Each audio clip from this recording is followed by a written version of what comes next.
I'm going to start this message off by saying that I am no better than anybody else.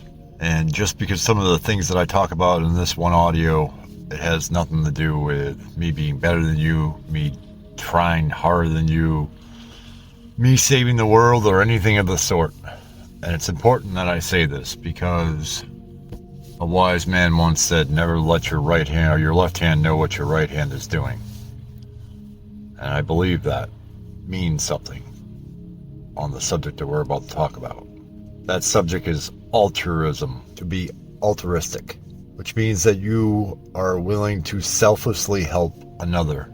It doesn't mean that you have to selflessly help another who, by, building them a house or something like that. It just means, altruism means that you selflessly help somebody and expect nothing in return. The world looks at it a different way. The world looks at it as, if you scratch my back, I'll scratch yours.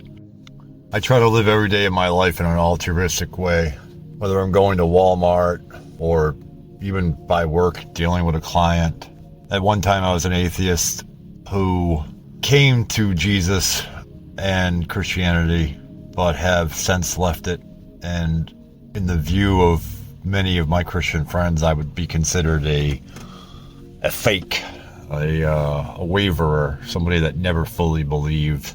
They can call it what they want. I will say this, that Jesus Christ may not be my savior in the same way that Christians look at them being saved by him, but Jesus definitely saved me in a way of showing me what altruism is all about and what doing unto others what you would expect or hope that someone would do to you. He taught me that. And so in my own little ways, Jesus is my savior because he saved me from a world of ignorance and turning the other way and looking the other way, and instead doing what may be in my power the best that I can to try to help somebody else if I can. And there's a difference there because a lot of people go out of their way or do more than their best to help people when in reality it's just going to hurt them. And we all live and learn, but it doesn't mean to enable others. Altruism falls on just manners alone, just, holding a door open for an elder, or, even just saying hello to somebody that looks sad when you're walking through Walmart.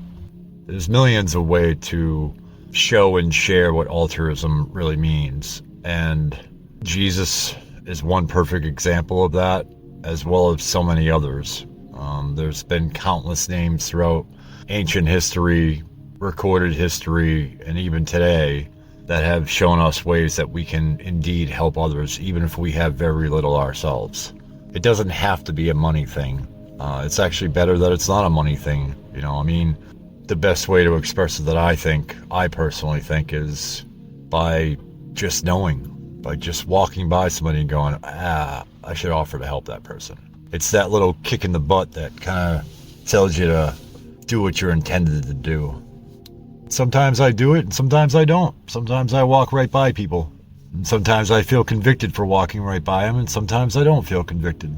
I used to blame myself a lot. If I didn't, I would think about somebody that I passed by for a couple hours, maybe even a whole night.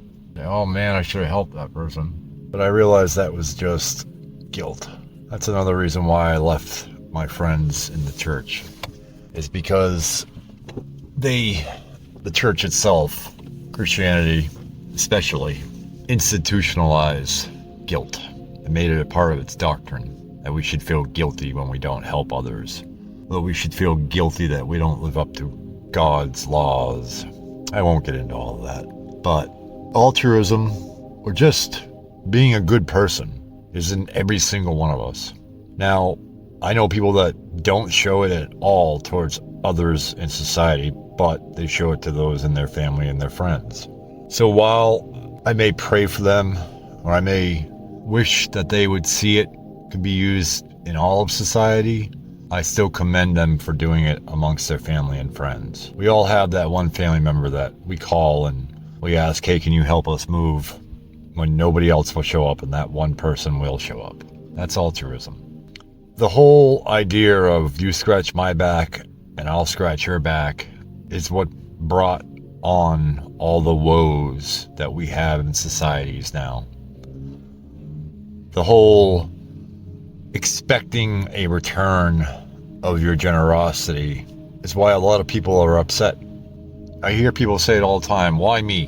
Why me? Why does this happen to me? I do good things. Why am I here? Why is this happening to me? Well, it could be happening to you because you expect something in return.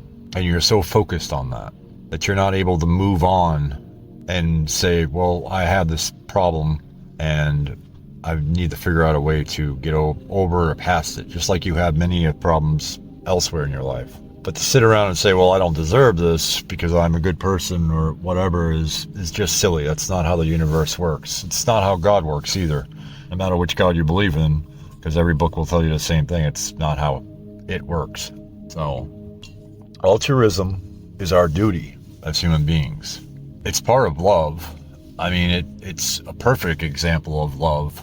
I mean, you can't show love to another human being any better way than being generous in some shape, way, or form to them. Whether providing them a meal, a bottle of water, a new house, a $10,000 grant to go to college, opening the door for them, saying hello, anything. I mean, you can't show a better way of love for humanity than to be altruistic.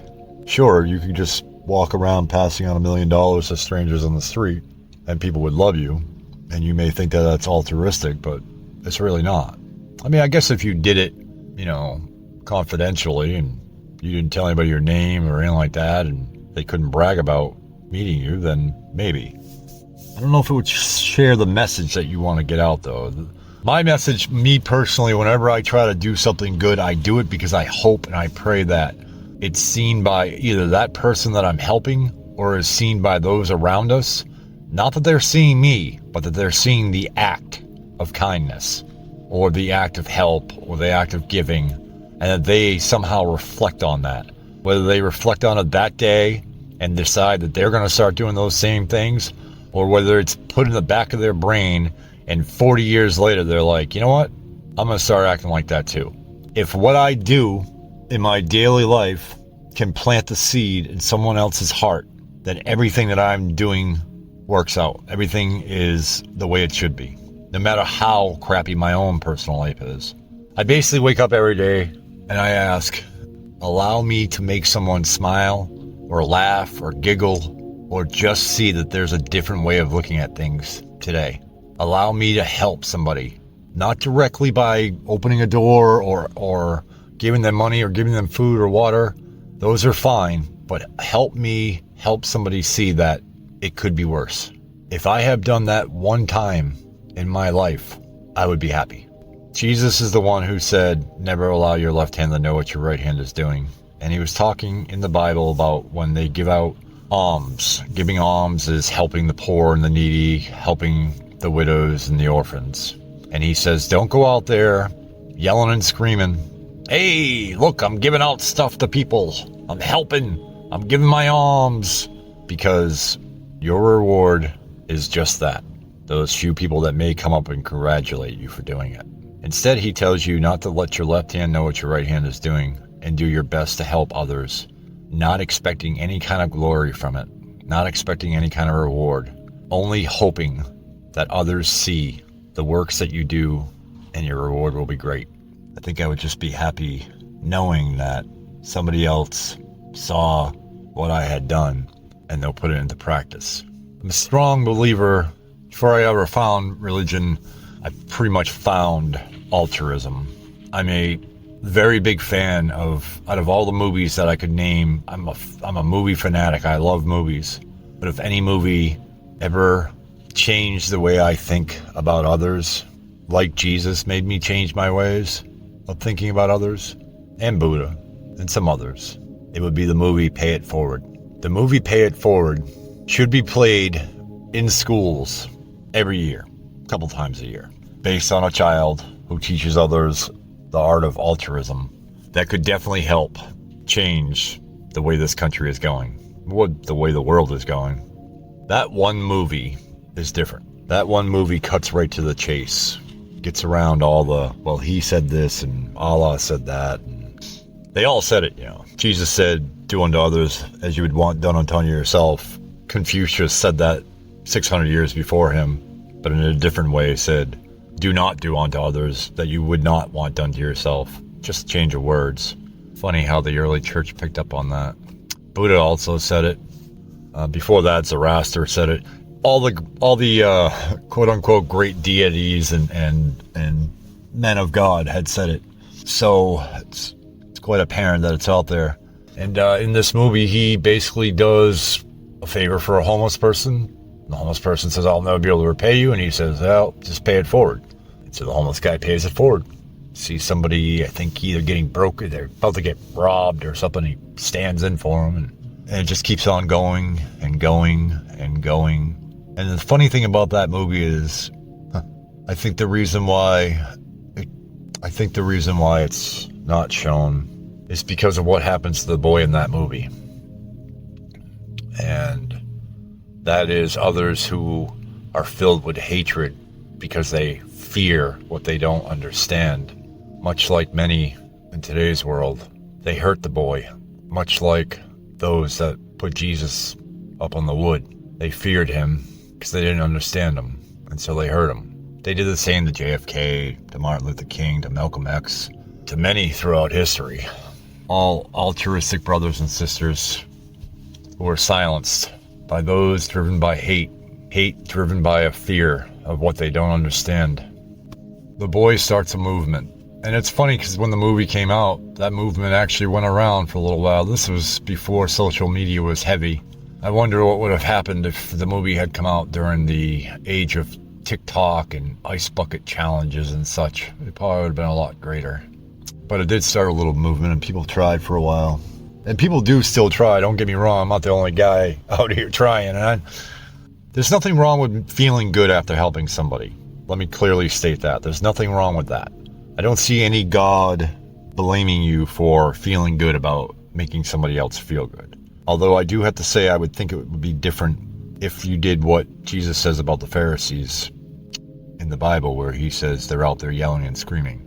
So if you're the type that, helps out at your local volunteer at your local YMCA's food pantry or church's food pantry or any place, and you love throwing it up on TikTok and Instagram and Facebook and all that, if you're spreading the awareness of that event or how others can join in that event or in volunteering, that's great.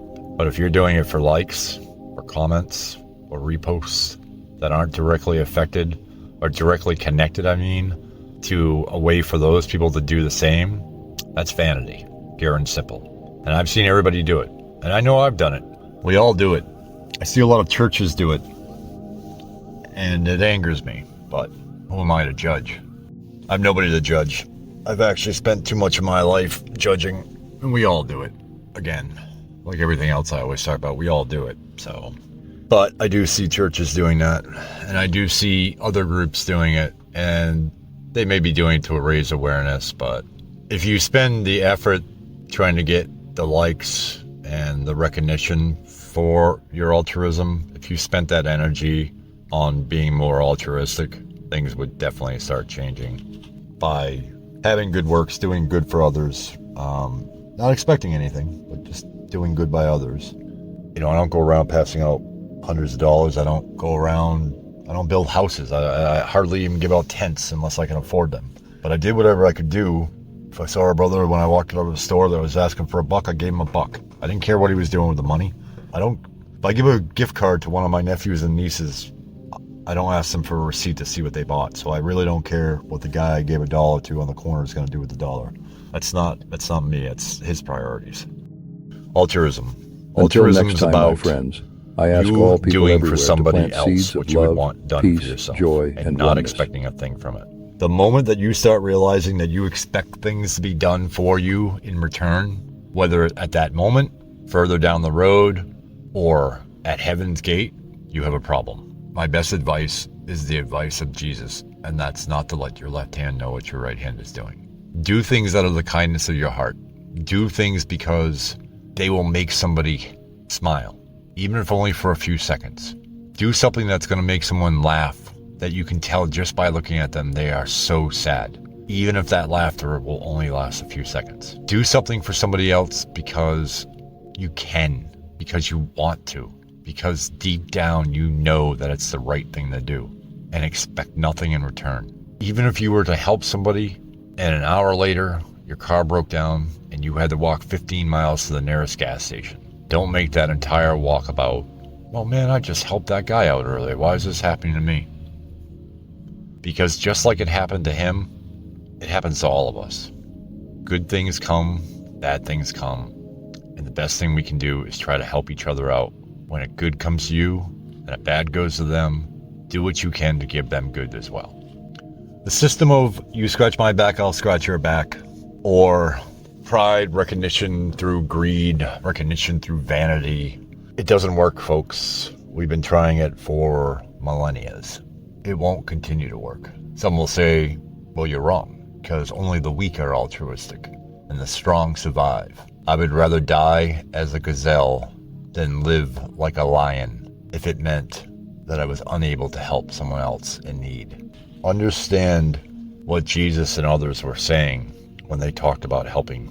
Look deep into your own mind, your soul, your heart, whether you're a Christian, a Hindu, a Buddhist, an atheist, an agnostic, a deist. Look deep down into your soul, mind, body, and ask yourself, am I doing this because this is what's right? Or am I doing this because it will help me? It's a hard question. And sometimes the answer is not easy to find. Believe there is good in the world. Be the good. Be the gazelle. I love you all. Good luck out there. Until next time, my friends, I ask all people everywhere to plant seeds of love, peace, joy, and oneness.